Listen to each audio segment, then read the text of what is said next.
You're amazing. It was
Hello and good morning.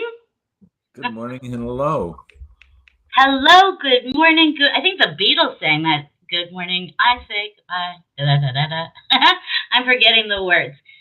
Dr. Rosensweet, welcome to you and thank you for being here. We have some good questions and I'm going to get started right away because you and I both have a hard stop today. That's an odd one for me. Yeah. Let us do it. The ever so present question that we get, and I want to welcome, certainly you and all the women, and definitely all the new women who are here who are writing in the questions. We see them, we'll get to them. Question being about breast cancer and hormones. Question comes in. I have been on bioidentical hormone replacement the past 15 years, managed by my doctors and well. I have had a breast lump for 2 years, maybe more, diagnosed with IDC, DCIS, ENP, HER2, her grade 1. Anyway, this last December. Most medical professionals tell me I should not be on hormones. No, no, no, as hormones will only fuel the breast cancer. They say, why would you want to continue with hormones when you have positive receptors? So what would you say, Dr. R, to these women in response to this question? And if there's any information out there to help us back up the safety of using bioidentical hormones with breast cancer. Thank you. Whew. Boy. I'm saying this is a very crucial question, and it's got a lot of different elements to it. I think you'll need to mute. We're getting a feedback there. So here's number one. It's imperative that this particular questioner reads the book Estrogen Matters. It's by an oncologist, Avram Blooming, MD, and his research partner, Carol Tavris, PhD. And maybe you'll put a link in the ins and outs in menopause. And Dr. Blooming is the only one that I know has got an ongoing study of women who've had breast cancer, had the breast cancer properly treated, and are being treated with hormones. And Dr. Blooming's has relatives that have had breast cancer, very close relatives, and they're being treated with Premarin and Prempro. Just to let you know that this is that's how he feels about it. These women have had breast cancer, had the breast cancer properly treated. And here's the current science. Women who are treated with hormone, well, let me back up. I've said this many times, and I love to say it this way. We are all at risk for thousands of diagnoses. I'm a medical doctor. I've been trained in what those diagnoses are. Some of those diagnoses are very, they're very rough. We're all at risk for cancers, hundreds of them. As a male, I'm at special risk for prostate cancer, and there's reasons why I am. And as a female, women are at special risk for breast cancer, and there's reasons why women are. And I understand that this questioner, at least on the surface, at first glance, has got increased risk, maybe. I want to qualify that. I didn't say, is it increased risk? She's been told she's at increased risk. I'm not saying this needs to be examined under a, quote, microscope, her individual situation. And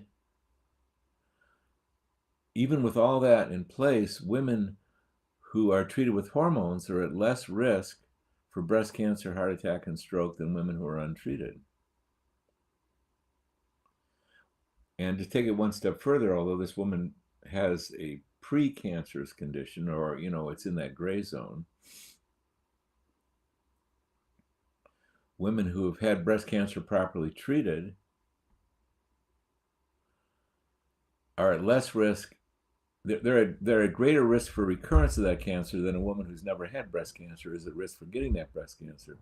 But women who've had that breast cancer properly treated are at less risk for recurrence if they're treated with hormones than if they are not. So this is not a clear-cut picture. In fact, I've just recited what the actual science is, but I'm going to take you back to that original suggestion, and that is, read that book, Estrogen Matters. You have to become your own personal expert on this, because the medical profession and women all over the world have had a poison pill dropped in 2002. And almost everyone, there are exceptions, are so prejudiced by what turned out to be false information.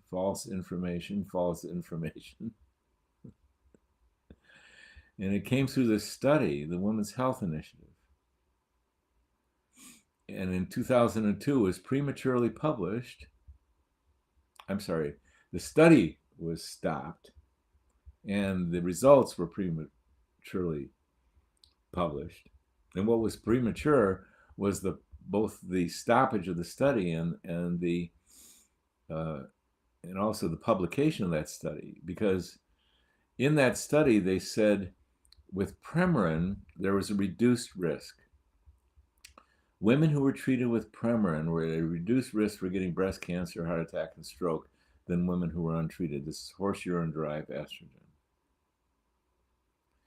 Women who were treated with Prempro, that's the combination of horse urine-derived estrogen with a very artificial molecule called a progestin that has other problems, Prempro. What was stated in the study that the increased risk was statistically insignificant. That means that study should never be published, and there was widespread objection on the original study committee. Don't publish this. There is no statistical significance to the increased risk. But one of the people on the study, he just muscled it through, got it published. It just terrified women all over the world that if they were taking hormones, they're going to increase their risk for breast cancer. And it terrified so many people, so many healthcare providers that were prescribing hormones to women. Well, that same study committee that inappropriately published the Women's Health Initiative and scared everybody in 2002, that same study committee published in 2017 in the same Journal of the American Medical Association a follow-up.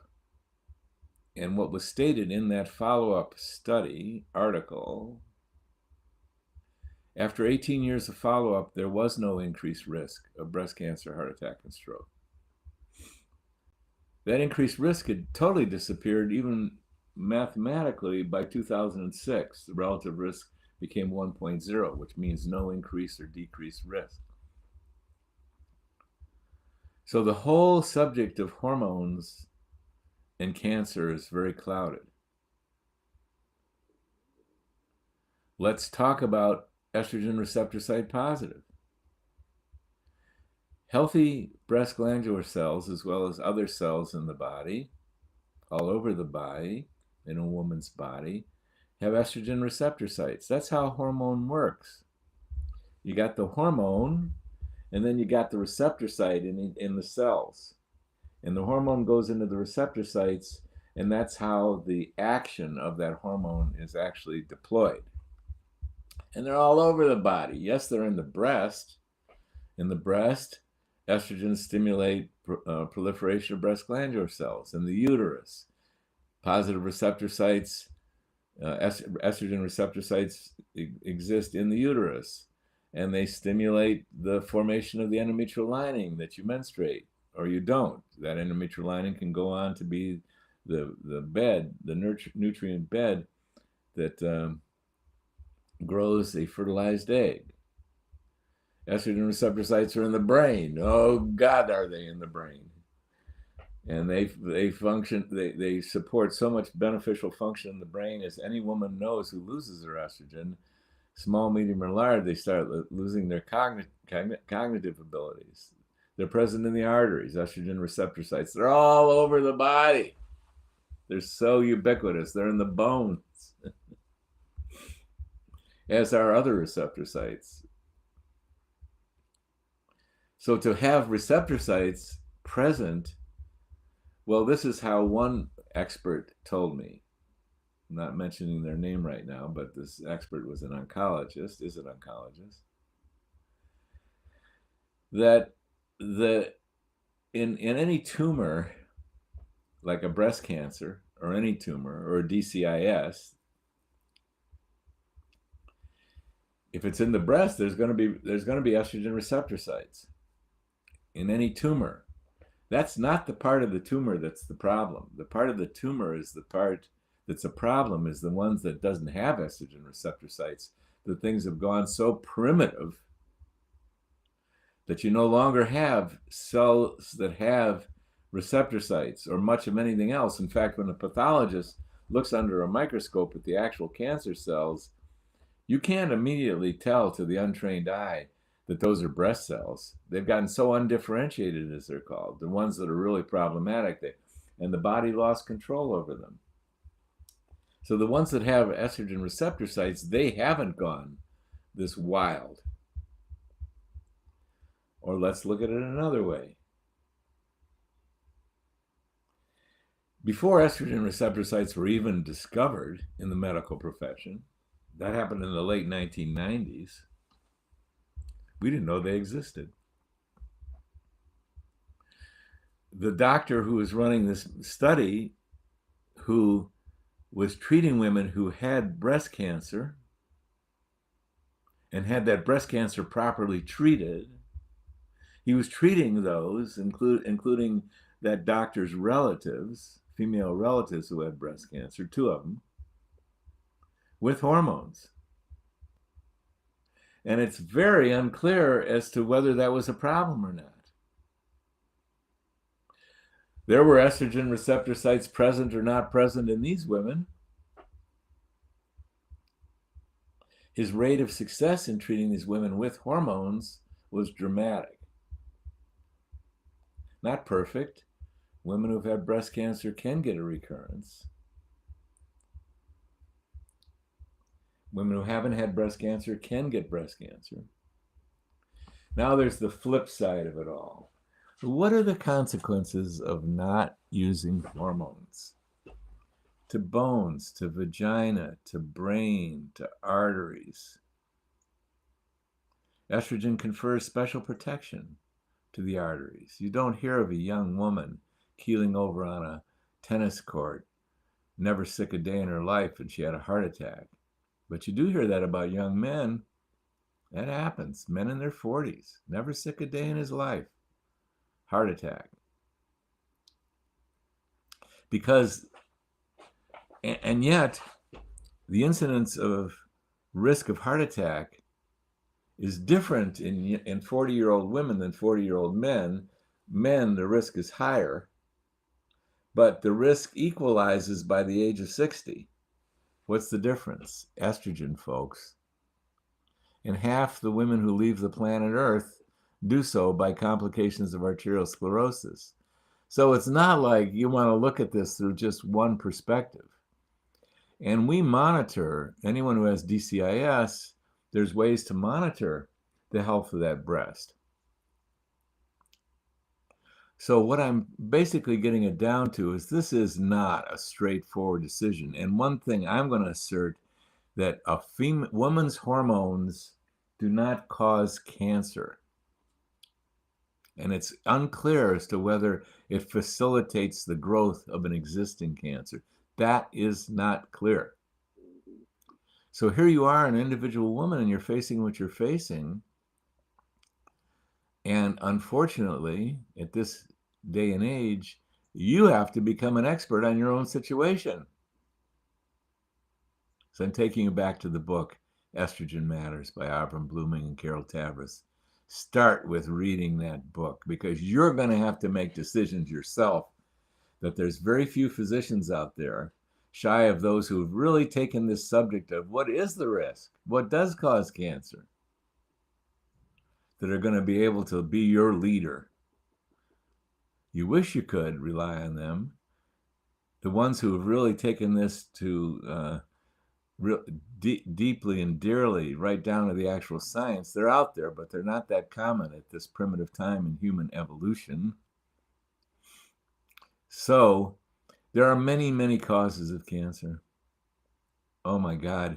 The way I like to look at it with patients is, imagine that over my shoulder on this wall, I'm projecting a video of your whole life, that you had a videographer take a video 24/7 from the moment you were conceived till right now. And this videographer had this magic editing button that when they press that button, all the good stuff, all the healthy food you ate, all the good exercise you got, all the love, all the fun, all the happiness, all the peace, all the being yourself, all how all the good stuff was edited out immediately. What would be left behind would be the footage of things that provoke illness. And there'd be thousands of the events, and the more severe the number of events, the more severe the exposures and the adverse events, the more at risk you are for a multitude of diagnoses, including cancer. These are the causes of cancer, and there's thousands and millions of them. And to zero in on hormones as the cause of cancer, come on now, they don't. And the question is, do they even facilitate the growth of a cancer that's there? Not totally known. Now, there are causes of cancer, and sometimes they're very identifiable. A woman lived near a toxic dump, and her drinking water contained toxins that concentrated in the breasts. These are rare, these obvious connections. Or a woman was giving her energy away, just right and left. Someone wanted something of her, she just did it, even though it violated her own self. What's the metaphor of that? The breasts, giving your energy away excessively. There's always reasons, and sometimes they're not even reasons. But this is not a simple topic. And you got two things to do. You got you got that book to read, and you've got therapy to do. Because if you're poised for an illness and you're frightened about it, let's respect that. You're frightened. The actual fact is, you went to a doctor and you needed the hormones, but they scared you. Let's deal with what is. And there are counselors and guides and therapists that they've taken this on as their life work. Clinical psychologists, social workers. You can't necessarily tell by the degree, but you sure want someone who's been trained. Oh, God, you do. Who really has taken on as one of their life missions to assist people with their emotions, their mind, and their life, and their consciousness and personal growth. There are gifted people. There's an army of them out there. If you go shopping, you need to find one, because where I always like to start, well, what's actually going on? Well, you had DCIS. We don't even know if the estrogen receptor site is positive or not. I'm sure I could take a lot of flack for that statement. We don't know how medically significant it is, but we do know there are causes to illnesses. And if your initial response is you're afraid, let's start there. Let's start with fear. Undealt with, unsuccessfully dealt with fear is a big deal. It's an elephant in the room. It triggers the biology of the fight or flight response, which happens to suppress the immune system. And because cortisol is the vanguard of that stress response, that suppresses the immune system. Well, that's relevant. So, but we start with where you are. Let's respect that you're frightened. And what I say, follow that bouncing ball, because it could take you a week or a month or a year or 2 or 5 or 10 to really follow that bouncing ball. And if you do, and if you respond to the fear and you get to do the right thing, and you respond to your individual situation, you do the right thing, you're going to come out happier, more loving, you're going to have more fun, you're going to be more conscious, and you're going to come out healthier. Well, that's a task. That requires commitment of your time and energy and, courage galore. And your perseverance and your willingness to face the fire. It could be life-changing if you follow your way into that DCIS, because you got that DCIS for reasons, and those reasons need to be uncovered. I'm not saying that if you don't uncover them, that DCIS is going to progress. I'm not saying that. But there are all kinds of remedies. But you've got to, even mastectomy, as much as I think that that's a radical approach, many women have had to do this.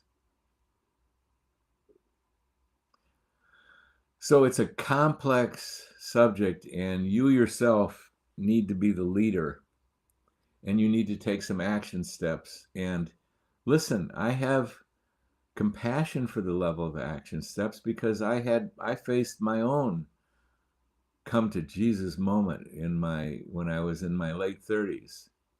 Came to my knees, and what did I respond? I committed myself to the healing of my emotions, mind, and life. It was monumental. The amount of time, energy, and courage and money that it took. And it's the greatest thing that ever happened to me, and I had to face the reasons why that happened.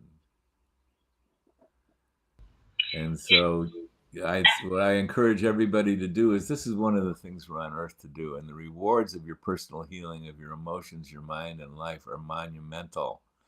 They lead you back to who you are. You come home to yourself, and the peace and the joy and the love and the laughter and the fun that is our true legacy. Is we are human beings. But there might be some work to do, folks, and I say embrace it, because you're getting an alarm ringing in your life questionnaire. It's called DCIS, and then facing hormones or not hormones. Dial it in. Go for it. It'll take you home. If you follow that clue, it'll take you home. Just take a deep breath. Another simple question and another simple answer, right? And I only have 4 more of those simple ones, but I've got to interject. I did have DCIS. I had it twice. I did have a double mastectomy. I have been doing the work, did more work. It's just a constant, work. And my heart, honestly, just goes out to any woman who has that deep, deep fear. The breast is like the nurturing part of the body. For me, it made sense, for my own self, what happened. So for me at least, it's a day at a time. And I so respect that you say, do the work. I'm going to repost the video that you and I did that had to do with the psychology behind all of this. I think it's a really good video, very powerful. Thank you for that, and thank you for that answer.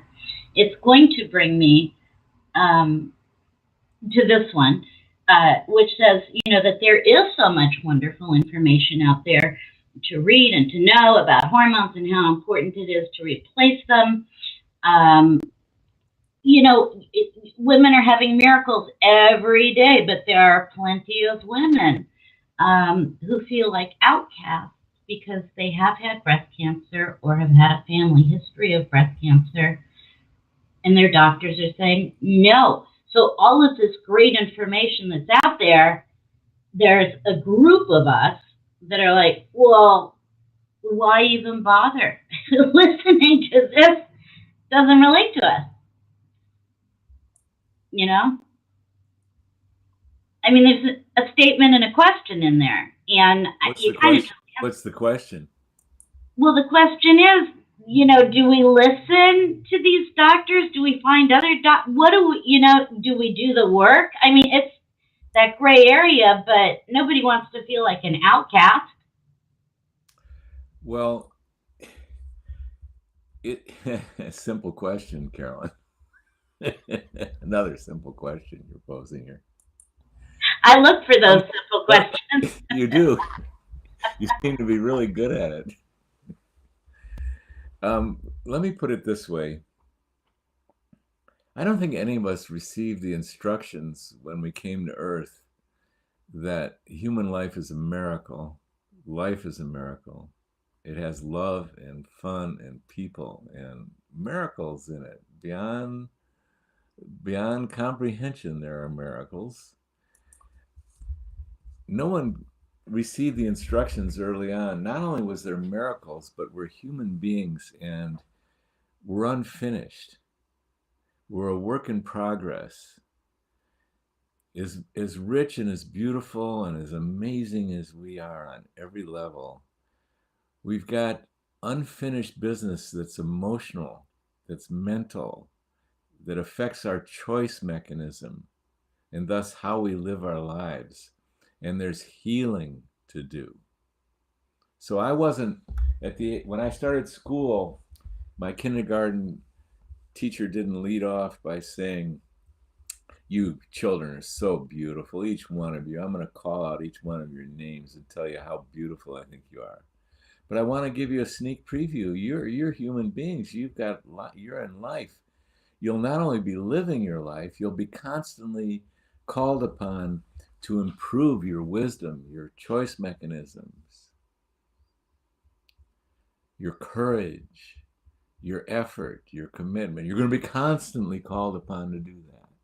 And if you respond to that calling, you think it's good now, or even if it's challenging now, it's going to get better and better and better, and you're going to come home to experiencing who you are, which is love and peace and joy and your connection to the divine. And you're going to experience love in this lifetime if you do your work. But you know what? There's a lot of work to be done. So this kindergarten is the introduction to the work. And fortunately, for the next 12 years, you're going to be schooled in your emotions and your mind. 3/4 of your day is going to be about life. And then we'll throw in a little math and a little science and a little other stuff. But that's not where we're going to put our focus. We're going to put our focus on your emotions and your consciousness and how to deal with the pain that you came to Earth with in a healthy and successful and safe way. Well, that didn't happen to any of us. In fact, many of us were not even told that there are plenty of challenges, and most of us were not schooled in the skills it takes to work personally with our own mind, our own emotions, our own consciousness, and rectify some of the funky choices that we can make. Well, here's the revelation if you haven't met up with it before. We're not only here on Earth to live, we're here to come home to the truth of who we are. And that's going to require for almost everybody some acquisition of some skills. and some knowledge and some wisdom and some support. And it's all out there. This is a miraculous time in human history. So much is known. There's an army of people who've done the work, and many of those are supporting others. The knowledge is there. The guidance is there. And it's up to you to commit to it, because it's imperative that you do. You can't necessarily navigate easily in things like love and friendship and marriage and business unless you do simultaneously some significant learning about your own emotions, your own mind, and how to choose properly. How many people choose inappropriate relationship forms? 50% of Americans or more divorce. That means they got themselves deep into a relationship and it didn't work. Well, there's reasons why that's so, and the stress there is. And then just to be schooled on how you deal with stress, because stress of life is natural. It's our inspirer. We want to learn how to embrace the stress because it's how we're willing to do things. That's a whole subject unto itself. But what I'm saying is, we all face challenges, and I've never met a human being that hasn't. They might be out there, but I haven't met them. And I'm a doctor, so I get exposed to a lot of people over the many decades that I've been doing this. And stress is a natural phenomenon, but very few people have taken the time and energy and courage. Did I say courage? Carolyn, did I mention courage? Did I mention commitment? Commitment is what it takes to actually get the job done. Well, I wanted to mention courage and commitment in case I haven't included that in this particular answer. That word courage is courage and commitment. Yep. That's what it takes to get the job done. Many of us weren't schooled that these were imperative. And this questioner, like every other human being, is getting the calling. Something was needed to wake this person up that she had more work to do. And it's the great work, and that's the thing. There's nothing from my late 30s when I started getting the education and the support and getting the tools that I could guide myself into my own emotions, my own mind. Oh my God, it was life-changing. It was the breakdown that was the inspiration to do this great work, to do the commitment. It took the breakdown. It took a second divorce for me to get that I was the cause of the failure of those relationships and the pain of the loss. Oh my God, the pain of the loss. That was how the divine inspired me to get moving. Get my tuchus in gear, as they say. I was going to say your tuchus. That had to go along too, right? Yeah, bring your tuchus along. Can't leave that behind.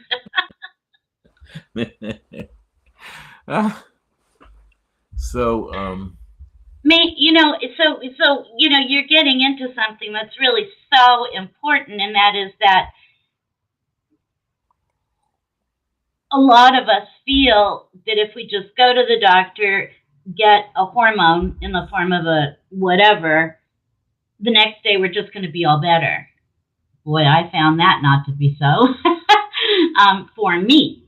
And the hormones are fabulous, and the hormones are monumental in importance. They're the most powerful biochemicals in our body. We can't function at full speed without them. And yet I hear, if I'm guessing in what you're saying, is there's more to the story than better living through biochemistry.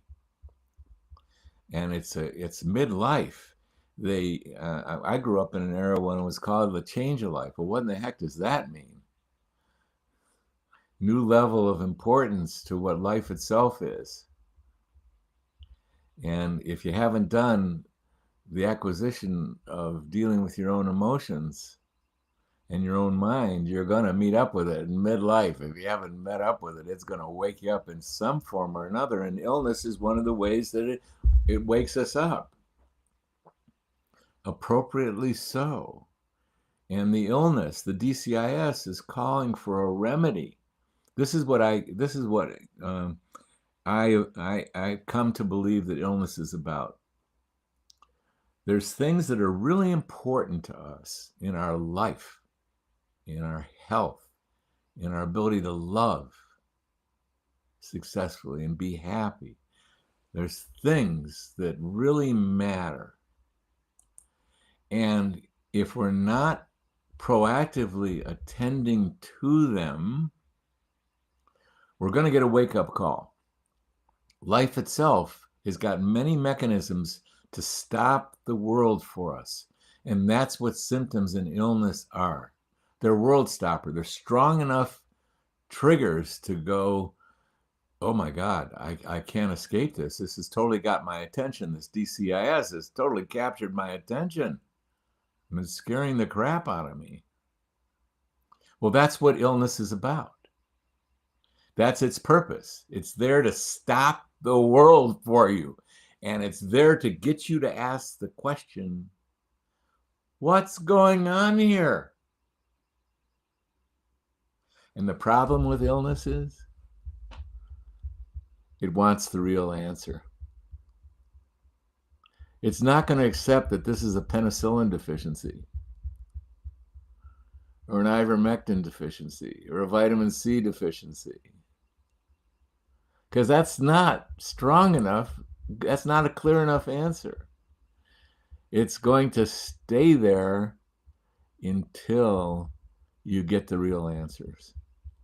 And the real answers are going to lie in what you have to heal in your own emotions, stuff that you've repressed and is influencing your ever perception and your ever choice. Pain, emotional pain, fear, sadness, anger, shame, guilt that you came to earth with. This is what's behind the DCIS, or toxic exposures that you have that you have to detoxify, but you're not sensitive enough because you've repressed your own sensitivity because you want to repress everything else, or dietary indiscretions you're doing, or boundary choices that you're not making. I caught myself in a boundary choice. It was the wrong choice. And what happened?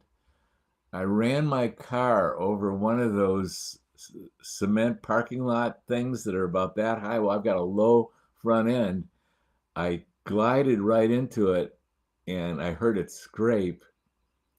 And this is last Sunday or Saturday. And I went, uh-oh, I've done this before. And I slowly tried to back out while someone else was driving, and I lifted up the front end, and it just ripped that bumper right off. It dislodged it, and it caused a lot of damage. And I went, what was happening there? How come I didn't see that? I've seen these things before. What was I unconscious about? And I just followed the bouncing ball, and I got that the person I was with was telling me that they wanted to go to some place and it didn't feel right to me, a certain restaurant, it didn't feel right to me. And I just didn't speak up and say, no, doesn't feel right to me, let's renegotiate. I allowed myself to make a decision just to follow because that's what they felt like doing. This was a good person. They were just trying to be beneficial. They just wanted to make something easy. And they wanted to park in a free lot. So I'm sorry to tell so much of a story, but what I did is I overrode my own common sense. Was don't park in a free lot. They don't want you there. You want to go to a restaurant, and don't go to that restaurant. It's a really cold day. The wind is blowing. Go to something that's simple in neighborhood. But I just went, okay, Well, I had overridden my own boundaries. This is a simplistic example. I'm just choosing one that was familiar. But what I'm saying is, we're on Earth, and we've got a spiritual and emotional and mental, a choice, a wisdom journey to take. And life is going to constantly face us with this, and it must be embraced or you get to suffer. Well, you'll certainly run over that. Yeah. I have done that in my life. Oh, you have? So you know what I'm talking about. Yeah, or gotten off at the wrong freeway exit, like way, just like, what? And I get it. I And of do. course, a much different magnitude than DCIS, but they're all of the same thing. We're getting feedback from the universe that something we're doing is not okay, and the illnesses are the strongest thing to say something's not going right. And the issue is that our multidimensional beings want us to come up with the right answer. And that right answer is going to lie in the world of stress or diet or nutrition or detoxification or deep work, deep emotional work. Go do it. I know I've just been speaking too much about it, but do the great work. It's absolutely worth it. It is indeed, and we will revisit this again because that last interview that we did in regards to all of this was very, very powerful, and I have more requests that we revisit that, and we will, dear Dr. David Rosensweet. I'm going to switch gears here.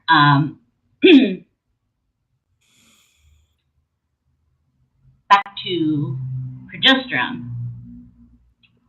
I have been told by my doctor that progesterone rebuild. Yeah, I've been told. Anyway, I have heard that progesterone rebuilds bone and is good for osteoporosis. I told my doctor this, and she said that she's never heard of this as being proven. And she's telling me that there are far more risks to taking progesterone with estrogen than just estrogen alone. So she wants me to quit the progesterone altogether and only take estrogen, and I'm really confused, especially with the information I'm reading, she said. And my response is, oi gewalt. Sort of a Yiddish day today. You know, I think the primary issue here is we don't know what we don't know. And I'll guarantee you that this physician may have many skills. My God, they went to medical school and internship and probably residencies on top of it. The amount of information and tools and experience and mentoring they had is just phenomenal. I'm forever grateful that I went on my own journey there. But we don't know what we don't know. And one thing that was totally absent in medical school, internship, residency, was any information of any significance about female hormones. And at the same time, that information exists because there are physicians and scientists who thought, wow, this is fascinating. I think I'm really going to dive into this subject. And they have. And there's just a wealth of information about estrogen and progesterone and testosterone and DHEA as it exists in women. It's phenomenal, but you have to really want that information because it is not readily available. There was no course in medical school called menopause or andropause. Almost zero exposure, and unlike so many fields in medicine, where in the 90s or even earlier, this phenomena called medical specialization was taking place. And these training programs, they're phenomenal. They're just amazing. The medical training model is just astounding. It might be a little over intense. Some of these residencies just beat the crap out of the doctors. But the training programs are amazing, and you get exposure to a tremendous amount of information, the great kind of depth in orthopedic surgery and gynecology, the surgery part of gynecology, in neurology, in internal medicine, et cetera, et cetera, et cetera. But there is no specialty in menopause and andropause. Does not exist. Because it took, while everyone else, when all these other specialties were in their formative years and getting board certification, you see board certification after some doctor's name, man, they have done some work to get that little thing. Holy mackerel, the amount of work, effort that they had to put into that to get that board certification. But there is no board certification in menopause, in andropause, or common hormones. There's endocrinology, but that's really about illnesses like diabetes. It's not about ovaries, and it's not about testicles. And one of the reasons is, while all these differentiating board specializations were occurring, this body blow took place to women called the Women's Health Initiative. Incorrect, damaging, retarding information took place. And so while everyone else was pursuing all these specialties, this one was not pursued. Doctors got terrified of giving women hormones for fear that it was increasing their risk of breast cancer, heart attack, and stroke, which was the opposite of what that study even showed. It said it was statistically insignificant increase. In Premarin itself, women were treated with Premarin and were less at risk. That was known. And then in 2017, as I mentioned earlier, it was actually known that there was no increased risk of treating women with Premarin and Prempro. These aren't even bioidenticals, but there was no increased risk. In fact, women who are treated with hormones, even Premarin and Prempro, are at less risk for developing breast cancer, heart attack, and stroke than women who go untreated. That's the science, but that got obscured. Well, when I first saw that Women's Health Initiative, it scared me too until I read it and talked to colleagues and went, what? Why are they saying this? Why are they stopping the study? This is statistically insignificant. And women on Premarin are at less risk. And the European literature shows that the bioidentical hormones, the molecularly identical hormones, women treated with that are at less risk. I think I'm going to keep on treating. And we've been on a 20-year journey to try and create standard of care, and I believe our group has, and board certification. Because the body of knowledge is huge. People in our field who are treating women, and they get interested in treating women, and they encounter the training program that we have, it's really rigorous. And it makes them shake, just like neurology residencies make people shake, or any other residency. This is taking on. So I'm sort of drifting here. What I wanted to say, with all due respect for however compassionate and caring and skilled your physician is, the information they have given you is incorrect.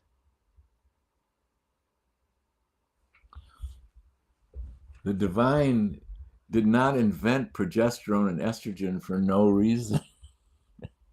In fact, these hormones are so powerful that the absence thereof is a straight ticket to loss of bone, loss of vagina, loss of arteries, loss of cognitive function, loss of libido, loss of energy, and on and on and on. We need these hormones. Tell a man, I think, why don't you just get castrated? Why don't you just cut your testicles off at midlife, because you don't need them anymore. You don't need those hormones. Just tell a man that. Yeah. See how they respond. Tell a man who's starting to use Viagra because he can't get his erection like he used to, that, yeah, it's not important. You don't need it. And all the other stuff. So this is a big deal. Progesterone does. It's to promote the cells that lay down new bone, called osteoblasts. It's the only biochemical in our body that I'm aware of that stimulate the osteoblasts. So look up the work of a medical doctor in British Columbia named Geraldine Pryor. She's got studies on this. Progesterone was incorrectly believed to have only to do with pregnancy. Yeah, I'm on this today because one of my patients in her mid-40s came storming into my consultation room before my office hours began, uninvited and unscheduled, slammed her fist on my desk and said, I'm going crazy, and don't you pretend like you know who I am. I'm telling you, I'm going crazy, and don't you minimize it. I'm going crazy. And I had serendipitously, so to speak, although it's the divine in action, I know that, I had just been speaking to a world expert on progesterone who talked about the calming and how important progesterone was to mood. I gave her some progesterone. 3 weeks later, I get a letter from her, because that's how things were done in the early 90s. Letter. She said, I can't believe this stuff. I'm totally myself again. Progesterone? I didn't even know about it, and I'm totally myself. Progesterone has profound effects on mood, on sleep. Gee, not sleeping? Do you think that's important? No, it's okay. You don't need to sleep that much. It's fun to get up in the middle of the night and not be able to sleep. Well, progesterone has totally turned that around in thousands, if not millions, of women. So the statement that progesterone doesn't matter and is dangerous is scientifically, medical studies wise, medical literature wise, inaccurate. It's the opposite of what's true.